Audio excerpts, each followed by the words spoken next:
সম্মানিত ভিউয়ার আসসালামু আলাইকুম। আজকের এই ভিডিওর মাধ্যমে আপনারা জানতে চলেছেন, হতে পারে সেটা রিক্সা, মিশুক, ইজি বাইক। এই তিনটি কন্ট্রোলারের ভিতরে সিস্টেম আইসি চলে গেলে, অর্থাৎ সিস্টেম আইসি নষ্ট হলে কিভাবে আপনারা ধরবেন অথবা বুঝবেন, সেটা নিয়ে থাকছে আজকের ভিডিওতে।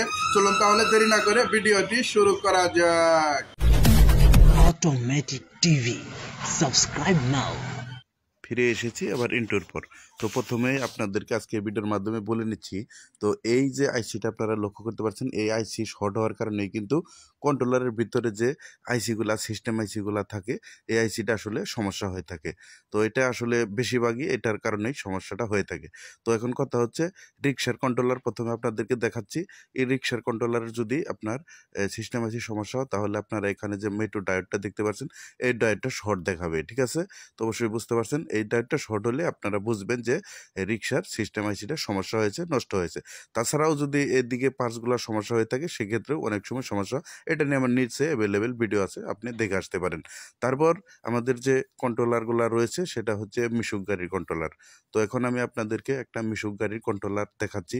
তো মিশুক গাড়ির কন্ট্রোলার কীভাবে আইসি গেলেগা বুঝবেন, তো অনেক একটি ভাই আমাকে কমেন্ট করেছে যে ভাই আশরাফুল ভাই আইসি গেলেগা কীভাবে বুঝবো, সেই ভাইটির উদ্দেশ্যে ভিডিওটি করা। তো দেখতে পাচ্ছেন এখানে সেম ক্যাটাগরিভাবে মেট্রো ডায়োড রয়েছে। ডায়োডের মাথাতে যখন আপনারা ধরবেন, মিটার একটা মাপ দেখাবে, আর যদি মাপ না দেখা, তাহলে কিন্তু বামের দিকের যে পার্টসগুলো, সেগুলা এই পার্টসগুলোর সমস্যা থাকার কারণে কিন্তু অনেক সময় মাপ দেখাবেন। আর যদি মাপ দেখায়, তাহলে বুঝবেন ঠিক আছে।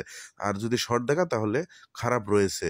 তো অবশ্যই বুঝতে পারছেন। তো এখন আমি ডাটাই কন্ট্রোলার 1000 ওয়াটের একটা কন্ট্রোলার দিয়ে আপনাদেরকে দেখানোর চেষ্টা করব। দেখতে পাচ্ছেন এই সিস্টেম আইসিটা আপনারা মাপ দেওয়ার জন্য সেম ক্যাটাগরিভাবে একইভাবে মেট্রো ডায়োডের সাইডে আপনি এই মিটারটা দুই সাইডে ধরবেন, নেগেটিভ পজিটিভ, উল্টাপাল্টা হলেও কোনো সমস্যা নাই। দেখতে পাচ্ছেন এই আইসিটা শর্ট রয়েছে, অর্থাৎ এই আইসিটা শর্ট থাকার কারণে কিন্তু মিটারটা শো করতেছে, অর্থাৎ জিরোতে স্ক্রল করেছে।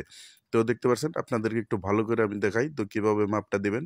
এই যে ডায়োডটা দেখতে পাচ্ছেন, এই ডায়োডটা আপনি দুই সাইডে মাপ দেওয়ার সাথে সাথেই আপনার মিটারে মাপ দেখাবে জিরো। দেখতে পাচ্ছেন, অর্থাৎ জিরো মানে শর্ট হয়েছে, আইসিটা শর্ট রয়েছে, আইসিটা আমাদের পরিবর্তন করতে হবে। এভাবে আপনারা কিন্তু ধরবেন। তাছাড়া এই মাপটা কিন্তু এই ডাটা কন্ট্রোলারের ক্ষেত্রে আপনি উল্টা দিক থেকে, যে আপনার পাওয়ার যে টেনডেস্টার, এখানে টেনডেস্টার রয়েছে 15 ভোল্টের যে টেনডেস্টারটা রয়েছে, এই টেনডেস্টারের মাঝখানে নেগেটিভ দিয়ে মাপ দিলেও কিন্তু খুব সহজেই আপনি ধরতে পারবেন। দেখতে পাচ্ছেন সেম মাপ দেখাচ্ছে। তো অবশ্যই বুঝতে পারছেন এ ধরনের আইসি গেলেগা কীভাবে আপনারা বুঝবেন। এখন আমি আপনাদেরকে 1200 কন্ট্রোলারের একটা মাপ দিয়ে দেখাবো। দেখতে পাচ্ছেন সেম ক্যাটাগরিভাবে মেট্রো যে ডায়োডটা রয়েছে, এই ডায়োডটা আমি যখনই ধরতেছি, কোনো আকারে মাপ শো করতেছে না।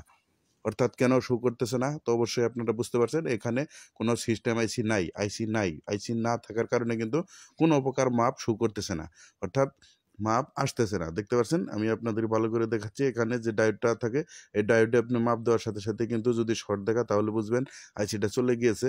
আর যদি আপনার মাপ না আসে, সেই ক্ষেত্রে এখানে যে পার্টসগুলো আপনারা দেখতে পাচ্ছেন, এই পার্টসগুলো পরিবর্তন করে দেবেন। বিশেষ করে এই কয়েলটা আর এই পাওয়ার টেনডেস্টারগুলো পরিবর্তন করে দেবেন, এই আইসিটা পরিবর্তন করে দেবেন। তাহলে আপনি খুব অসাধারণভাবে ভোল্ট আসলে 5 ভোল্ট শো করবে। তো অবশ্যই আপনারা বুঝতে পারছেন এটা আইসি নাই বলে কিন্তু মাপ দেখায় নাই। তো অবশ্যই বুঝতে পারছেন। তাছাড়া আরেকটি ক্যাটাগরিতে আপনারা ইচ্ছা করলে আপনারা ধরতে পারবেন, সেটা হচ্ছে 5 ভোল্ট যদি না আসে, এই সেন্সরের আইসি অথবা পিকআপের যে আইসি রয়েছে, এগুলোর ভিতরে যদি এভাবে আপনারা ধরেন, তখন দেখবেন যে 5 ভোল্ট আসে না। তখন বুঝবেন যে আপনার সেন্সরে খারাপ সমস্যা রয়েছে। আজকের ভিডিওটি কেমন ছিল অবশ্যই কমেন্টে জানাতে ভুলবেন না। আর কি ধরনের ভিডিও চান সেটাও জানাবেন। দেখা হবে নতুন কোনো এপিসোড।